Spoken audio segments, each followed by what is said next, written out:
జగన్మోహన్ రెడ్డి గారి పరిపాలన ఏ విధంగా ఉంది? జగన్మోహన్ రెడ్డి పరిపాలన ఆయన ఏం చేయడానికి వచ్చినప్పుడు అక్క చెల్లెళ్ళారా నేను ఉన్నాను నేను విన్నాను నేను కన్నాను అన్నాడు. మైకోటి పట్టుకున్నాడు. ఏమన్నాడండి? ఇలా అన్నాడు.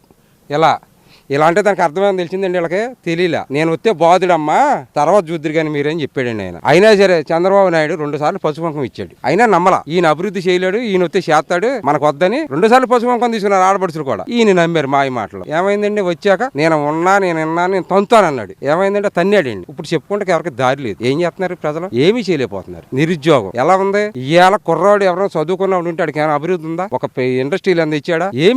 ఏమీ తేకుండా నేను అధ్యాత్మిక ఇచ్చే పెన్షన్లు ఇస్తున్నాడు. ఉపయోగం ఉంది. 10 మందికి ఇస్తున్నాడు, 90 మందిని కొడుతున్నాడు. ఏమైపోతుంది వాళ్ళ చరిత్ర? ఏం చేయగలుగుతున్నారు? అన్ని రేట్లు పెరిగిపోయినాయి. ఇవాళ 500 తెచ్చుకున్నాడు మనిషిల్ని. ఏం చేయగలుగుతున్నాడు? ఇంట్లో పిల్లల బిడ్డలు పెంచగలుగుతున్నాడా? 500 తీసుకెళ్తే 50 రూపాయలకు ఖర్చు అయిపోతుంది. ఇదేనికండి అభివృద్ధి? ఇది ఒక అభివృద్ధి ఇండస్ట్రీలు పెట్టి కుర్రోళ్ళకి ఏమన్నా జాబులు ఇస్తే వాళ్ళు కుటుంబాలు పోషించగలరు. వాళ్ళ తల్లిదండ్రులు పోషించగలరు వస్తుంది. ఏంటి ఇంకేం బతుకుతారు చెప్పండి? ఒక ఫ్యాక్టరీ పెట్టాడండి, యువతకి ఇది వచ్చింది, ఇది నేను చేశాను అని అనమానండి. ఈ గవర్నమెంట్ లో అయ్యేది ఏమీ లేదు. ఇక వచ్చే చంద్రబాబు నాయుడు గారు కంపల్సరిగా వస్తాడు, గెలుస్తాడు. ఆయన అభివృద్ధి చేయాలంటే ఎంతో కొంత చేయాలంటే ఆయన వల్లనే అవుద్ది. జగన్మోహన్ రెడ్డి వల్ల అయితే మటుకు అవ్వదు.